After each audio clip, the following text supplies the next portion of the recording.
Learn English easy. I'm your host, Hopefully. and as always, I'm joined by our resident expert. I have to ask, how was your weekend? Did you actually manage to get through that 400-page annex on agricultural subsidies? Or did you save that one for, I don't know, a special occasion? No, it wasn't agricultural subsidies, actually. Ah. I spent my Saturday night with the new Rules of Origin chapter for textile exports. Of course you did. Rules of Origin. Sounds thrilling. And hey, before you roll your eyes, let me just tell you, there is genuinely more drama in the definition of double transformation of yarn Double transformation. Why? than you'll find in most Netflix thrillers these days. I'm serious. I am going to take your word for that, mostly because I have absolutely no desire to verify it myself. Fair enough. But honestly, if there was ever a week to be obsessed with the fine print of global trade, this is it. Oh, absolutely. Usually early February. I mean, this is when the news cycle takes a nap, right? Yeah. We're all just recovering from January, complaining about the slush. Breaking our New Year's resolutions. Exactly. But this year, the world apparently decided to skip the nap and just drink 4 espressos instead. That's a good way to put it. It feels like we have crammed an entire decade of diplomatic history into what? The last 7 days. That is barely an exaggeration. If you've been blinking or, sleeping, you might have missed the fact that the entire global economic map just got completely redrawn. And that's not hyperbole. No. So let's set the stage for everyone. Today is Tuesday, February 3rd, 2026.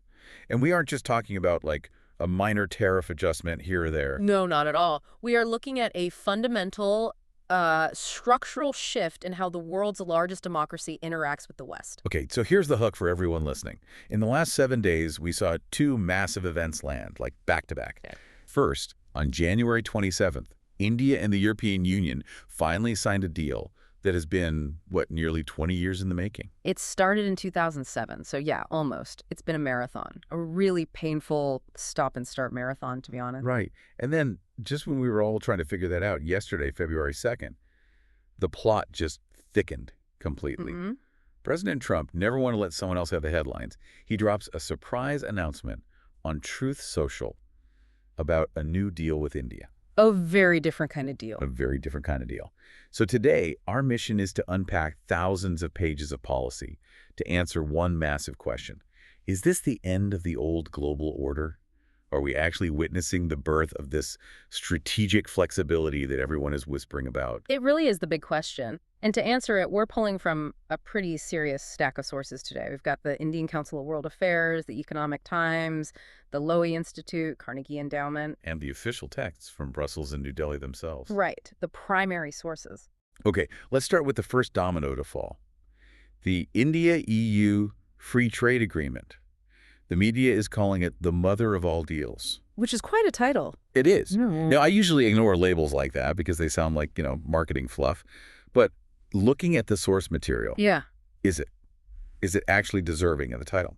For once, the hype might actually be understated. Really? Yeah, you have to look at the sheer gravity of this thing. We are talking about connecting 2 markets that combined represent 2 billion people. 2 billion. And economically, that accounts for a quarter of the entire global GDP. A quarter of the world's economy, just locking into a single framework. Right. But it's not just the size, it's the history. You mentioned it started in 2007. I don't think people realize how dead this deal was for a very long time. I remember it sort of vanished from the headlines. It did. Negotiations started, they dragged on for 6 years, and then completely collapsed in 2013. Just dead. So what killed it back then? The usual suspects, really.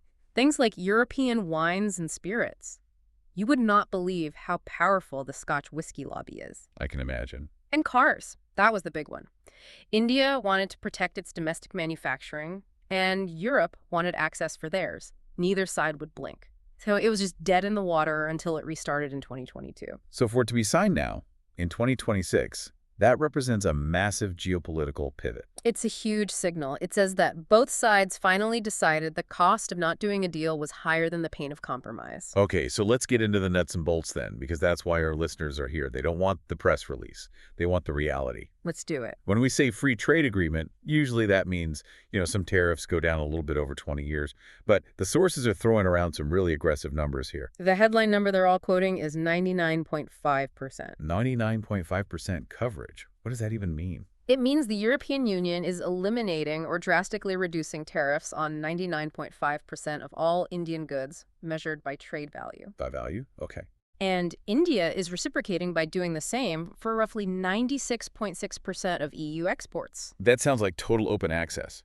But I have to play devil's advocate here. Yeah. When I see a number like 99.5%, I immediately start wondering about the 0.5%. As you should. Because that's usually where the really important stuff is hidden, right? Yeah. In the exceptions list. You're spot on to be skeptical. And yes, the exclusions are almost always agricultural. India is incredibly protective of its dairy and agricultural sectors. Because they employ so many people. Hundreds of millions of people. So things like French cheese and certain agricultural commodities are still going to face some serious hurdles. But for industrial goods, for manufactured items, and for services, The door is open. the door has been kicked wide open. Okay, so let's make this real for the listener. If I'm a business owner in India, or say a consumer in Berlin, what actually changes on the shelf? What am I going to see? Let's start with the flow from India to Europe. The immediate, day one impact is on the labor-intensive sectors. Okay. We're talking textiles, leather, footwear, and also gems and jewelry. Why is that so significant? Haven't we been buying Indian shirts and shoes for years? We have, yes, but those shirts were coming in with a tariff penalty. Historically, Indian goods faced duties that could range from 4% all the way up to 26% just to enter the EU. Okay, that's deep. Now compare that to a country like Bangladesh or Vietnam. Right, because Bangladesh has that least developed country status, so they get duty-free access, correct? Exactly. They pay zero. And Vietnam signed their own FTA with Europe years ago, so they also pay zero. So if you were a buyer for a big European fashion brand, let's say Zara or H&M, you were looking at an Indian supplier and saying, look, I love your quality, but you're 15% more expensive right out of the gate just because of the tax. So the order went to Dhaka or Hanoi instead. Every single time. Indian exporters were basically fighting with one hand tied behind their backs. So this deal unties that hand. Precisely. And now that barrier is gone. Indian textiles, yarn, home furnishings, apparel, all of it enters the EU duty-free immediately. That levels the playing field completely. It does. The Economic Times is actually projecting that Indian textile exports to the EU could jump from around $7 billion to somewhere in the range of $30 to $40 billion. Wait, hold on. A jump from 7 to 40 billion. That's like a 400% increase. Is that realistic? Or is that just, government optimism? Well, it's aggressive, I'll grant you that. But think about the capacity.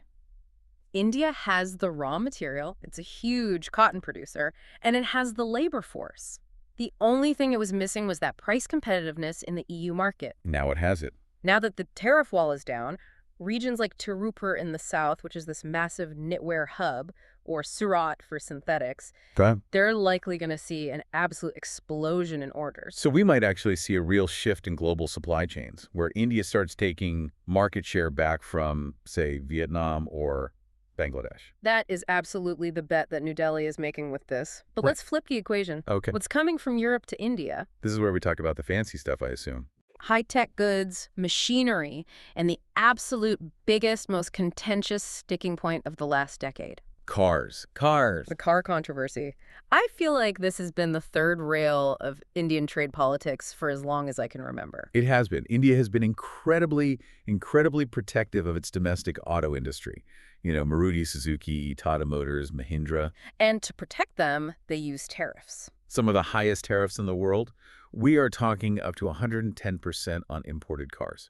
110%. So if I'm in India and I buy a German luxury car, I'm essentially buying one for myself and then buying a second one for the government. Pretty much, yeah. And that effectively locked European manufacturers out of the market. BMW, Volkswagen, Audi, they could only sell to the super rich. The middle class was completely out of reach. So what changed in this deal? Did the Indian government finally capitulate on this? Did they give in? They compromised significantly. Under the new terms, India agreed to slash those tariffs. They drop immediately to 40% for certain categories. Okay, 40 to 110 is a big drop.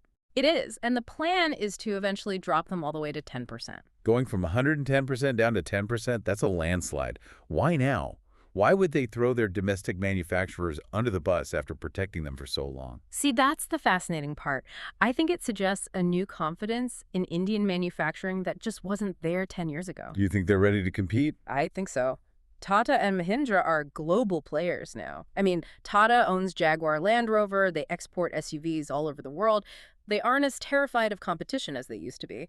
Plus, there's a very important rules of origin caveat in there. Ah, there it is, the technical loophole. Explain rules of origin for us. It basically prevents a backdoor entry for goods from other countries. In China. Exactly like China. The fear was that Chinese companies would build cars, ship them to a port in Europe, slap a Made in Germany sticker on them, and then ship them to India duty-free. Right. So the deal has very strict requirements on how much of the car's value must actually be added in Europe for it to qualify for that big tax cut. So no pass-through cars. Correct. But even with that protection, the streetscape in Mumbai or Delhi is going to change. You're just going to see a lot more European metal on the roads. It's inevitable. I want to zoom in on another sector that the sources highlight. It feels even more impactful than luxury cars, to be honest. Pharma. Pharma, yeah. Yes. This is absolutely critical. We all know India is often called the pharmacy of the world because of its generic drug industry. So how does this deal change that? It's really about a two-way flow. For Indian companies, especially the MSMEs, the micro, small, and medium enterprises, the European market is lucrative, but it's very difficult to get into. Regulation. The regulatory compliance cost is huge.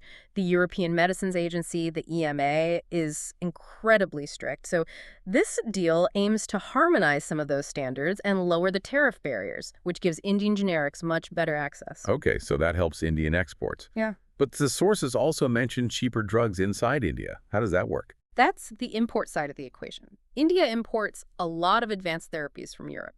We're talking about biologics, specialized cancer drugs, cutting-edge medical devices. The stuff that isn't easily made in a generic factory yet. Exactly. The really high-tech, patented stuff. And these are currently taxed. Oh, heavily. And because they're patented, they are already extremely expensive. The tariffs just add insult to injury. So the deal removes those tariffs. The Economic Times points out that with near-zero tariff access, the cost of these life-saving drugs could drop by 40% to 70% in India over the next few years. 40 to 70%. That's massive. Yeah. We aren't just talking about consumer electronics here. That's literally healthcare access. Exactly right. If you're a patient in Bangalore and you need a specialized biologic that's only made in Switzerland, your bill just got significantly smaller. That's why they're calling it the mother of all deals. It affects the structural cost of living and health. But, and I knew there was a but coming, there is always a but when we dig this deep. It's not all sunshine and duty-free rockers. It never is it? We have to talk about the green elephant in the room. Ah, yes, the CBAM. The Carbon Border Adjustment Mechanism. Now, that acronym sounds like something designed to put you to sleep. It really does. But according to the Indian Council of World Affairs, this is actually the biggest threat to the entire relationship. Why? What is it? Okay, think of CBAM as a kind of green visa for your goods. The green visa, okay. The EU has its own Green Deal, right? They're forcing their own companies to pay for every ton of carbon they emit. It's expensive to be a manufacturer in Europe right now because of these climate laws. So the European companies are complaining that they can't compete with factories elsewhere that don't have these costs. Exactly. They argue that if they have to pay a carbon tax, so should their competitors. Otherwise, businesses will just pack up and move to countries with laxer rules. That's called carbon leakage, right? That's the term. So Brussels invented CBAM to stop it. It basically says, if you want to sell steel, aluminum, cement, or fertilizer in Europe, you have to pay a tax equivalent to the carbon you emitted while making it. So, let me get this straight. Part one of our deep dive was great news. Tariffs on Indian steel are gone. And part two is bad news. You have to pay a massive carbon tax instead. That is precisely the double jeopardy that the Indian negotiators were screaming about. I can see why. Indian manufacturing, particularly steel and aluminum, is still very coal-dependent. It's carbon-intensive. The sources note that something like 90% of India's exports to the EU that fall under the CBAM umbrella are iron, steel, and aluminum products. So for them, the trade deal is almost pointless, isn't it? If you remove a 10% tariff, but then you add a 15% carbon tax, you haven't really helped. That is the billion-dollar question, and the answer is it's complicated. The big players, Tata Steel, JSW Steel, they have the capital. They're already investing in green hydrogen and electric arc furnaces. They can probably adapt. They can afford the green tech. And maybe even use this as a competitive advantage down the line. But the little guys, The MSMEs are in real trouble. Imagine a small foundry in Punjab. They don't have a sustainability department. They don't have the fancy software to track embedded emissions per ton of steel. The compliance paperwork alone could crush them, let alone the actual tax. So did the mother of all deals fix this problem? Did India get an exemption from CBAM? No. Yeah. And that's the huge controversy here. Wow. The sources are really clear on this. The Europeans argued that CBAM is technically a non-tariff barrier, so they refused to even include it in the FTA negotiations. How can they do that? They said, the trade deal is about trade. The carbon tax is about saving the planet. They are separate issues. That feels like a very convenient distinction for Europe to make. It is. The deal includes provisions for dialogue, which is just diplomat speak for we will have many, many meetings about this and solve absolutely nothing immediately. So they kick the can down the road. Big time. And it creates this fascinating tension. On one hand, Europe wants to help India industrialize to be a counterweight to China. But on the other hand, their own climate laws are directly penalizing that very industrialization. It seems like that is going to be the major friction point for the next decade. I think so. But just as everyone was trying to digest this massive, complicated European deal, literally days later, the world turned upside down again. Enter President Trump. It's Monday, February 2nd, 2026. The ink is barely dry on the treaty in Brussels. And suddenly, my phone lights up with a Truth Social notification. The timing is just, it's impossible to ignore. You have the EU deal signed on January 27th. Trump announces his deal on February 2nd. Just 5 days later. Analysts are almost unanimous on this. Trump refused to be outdone. He refused to be flanked by Europe. It feels incredibly reactive, like he saw Prime Minister Modi shaking hands with the Europeans on TV and just shouted, "Get me a deal by Monday." There's probably a lot of truth to that. One analyst quoted in CNBC Africa used the phrase walking and chewing gum, referencing the idea that the U.S. is trying to do geopolitics and economics at the same time. Okay. Trump saw India pivoting towards Europe. He realized that if he didn't act, the U.S. was losing leverage in the entire region. He had to show that America is still the partner of choice. So let's look at the deal he announced, because when I read the details, it felt less like a new chapter and more like a correction of a mistake. That's a very polite way of putting it. To understand this deal, you have to rewind just a few months to late 2025.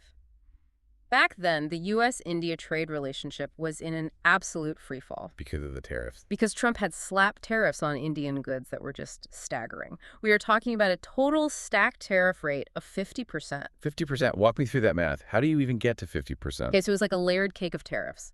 First, you had the 10% universal baseline tariff that applies to pretty much everyone. Okay, that's 10. Then he added a 25% reciprocal tariff on top of that because he felt Indian tariffs on U.S. goods like Harley-Davidsons were too high. So that gets us to 35%. Where does the rest come from? The punitive tariff.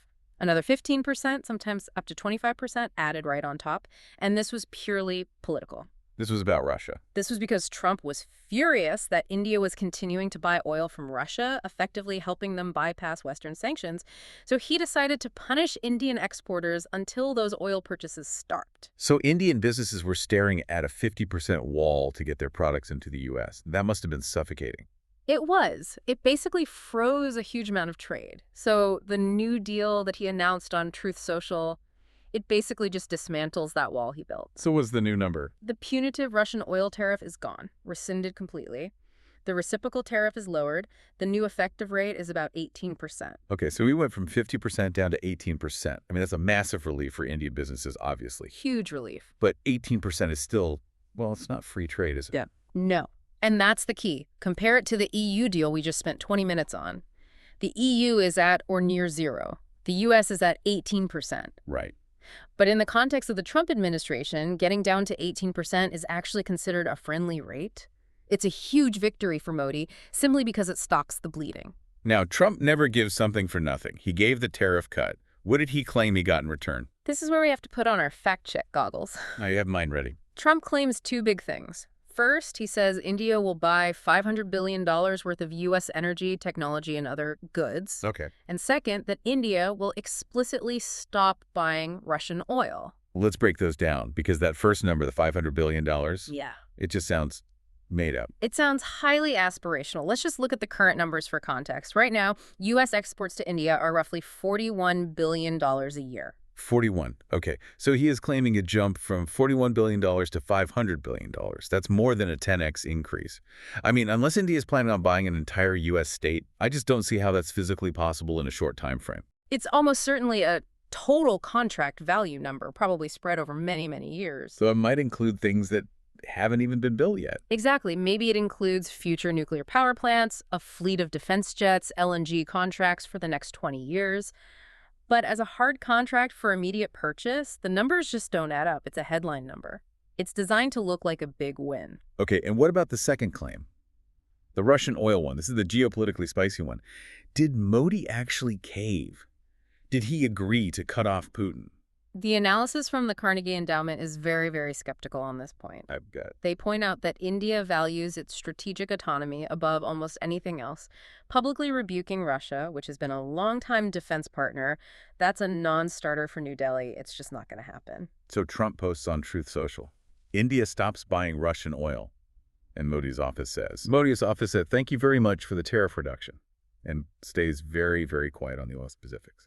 The reality, which the experts at Carnegie point out, is that India was likely already reducing its Russian oil purchases anyway. Why? Because of the sanctions. Partly because of the sanctions, but mostly because of market forces. The big discount on Russian oil has been shrinking. It's getting harder to find ships and insurance. It's getting harder to pay for it because of the banking restrictions. So imports were naturally trending down. Right. So Trump is essentially taking credit for a trend that was already happening, and he's framing it as a major concession that he personally extracted. It's branding. It's pure political branding, but it works for both sides, right? Trump gets to tell his base, I made them stop. And Modi gets the tariffs removed without having to actually sign a piece of paper that insults Russia. But there is such a fundamental difference between these two deals, isn't there? The EU one and the US one. Oh, a huge difference. The EU deal is structural. It changes regulations, it changes standards, labor mobility supply chains for the next 20 years. It's a treaty. It's boring and detailed, and most importantly, it's binding. And the US deal? The US deal is transactional. It's a quick fix. It's a handshake deal to lower a tariff that was artificially hiked just a few months ago. It could be reversed in a single tweet tomorrow. That is a great way to put it. The EU deal is building a foundation for a house. The US deal is putting out a fire in the kitchen. Precisely. And that brings us to the so what part of our show, the big picture. Right. We have these two huge deals days apart. Why should our listener, who might just be trying to figure out where to invest their 401k or just what the world looks like in 2026, why should they care about all this? They should care because this 1 week in February 2026 is the blueprint for the New World Order. We are seeing the concept of strategic optionality play out in real time. Strategic optionality. Okay, that sounds like some serious MBA jargon. De-jargon that for us. It just means keeping your options open and not getting married to one single partner. For a long, long time, the world was divided into these rigid blocks. You were with the US, or you were with the Soviets, or later you were part of the globalized market that was basically led by America. And now? Now, everyone is de-risking. The EU talks about strategic autonomy. They don't want to rely solely on the US for their security or on China for their goods. And India. India wants to avoid being trapped by its dependence on China, but it also doesn't want to be a vassal state of the US. It wants to carve its own path. So India's playing the field. Masterfully. I mean, just look at what they did this week. They signed the deep structural deal with the EU that immediately put pressure on the US. Because the US realized it was losing influence. Exactly. They saw their businesses were about to be at a huge disadvantage compared to European ones, so they rushed to the table with a tariff cut. India successfully triangulated two superpowers against each other to get better terms from both of them. It's a masterclass in modern diplomacy. They used the EU deal as leverage to fix their problem with the US. Absolutely. And in doing so, it solidifies India's position as the premier +1 in the whole China +1 strategy. We hear that phrase China +1 a lot. The idea that companies need a backup plan to their manufacturing in China. It's moving beyond just being a backup. For a lot of companies, it's becoming a primary alternative. For any investors listening, this is the big signal. Okay. India is trying to send a flare up to the world that says, we are the new manufacturing hub. With the EU deal removing tariffs on things like textiles and leather, and the US deal lowering the temperature on that front, the business case for building your next factory in India just got a lot stronger. So if I'm an investor, I'm looking seriously at Indian manufacturing stocks. If I'm a consumer in India, I'm looking at potentially cheaper German cars. Yeah. What about people? You mentioned earlier that the EU deal wasn't just about goods. Yes, and this is so important, the mobility partnership. Honestly, for many young Indians, this is actually bigger than the trade in goods. The deal includes provisions for easier visas. Visas are always the bottleneck. Always. But look at the demographics. The EU has a demographic crisis. Their population is aging rapidly. They desperately need skilled workers, nurses, IT professionals, engineers. And India has a youth surplus. Exactly. A massive population of young, educated people who need jobs. So the deal creates a formal framework for Indian students and professionals to move to Europe more easily. It's essentially a talent pipeline. Wow. That's huge. It's trying to bridge the demographic gap between the two continents. It makes the relationship about people, not just shipping containers. It does. It addresses Europe's labor shortage and India's employment challenge at the same time. And that's why that EU deal is so sticky. It really binds the populations together in a way a simple tariff cut can't. Okay, so to wrap all this up, we have a whirlwind week. The EU deal is deep, structural, long-term integration. The US deal is rapid, reactive, transactional tariff adjustment. Correct. And India comes out of it all as the strategic winner, having balanced both sides perfectly. India is certainly the winner of the week, no question. But Oh no, don't tell me there's another, but I feel like we've had so many. there's one more player we haven't really talked about much, the elephant that's outside the room. Right. We've been talking about the West. But how does Beijing view all of this? They can't possibly be happy about it. That is the understatement of the year. Both of these deals, in their own way, are explicitly designed to pull India closer to the West and further away from China's economic orbit. It is, in effect, a form of economic containment. So the provocative thought for the day is, what does China do next? Exactly. Do they just sit back and let India become the new factory of the world, stealing away investment and supply chains? Or do we see a reaction? A reaction like what?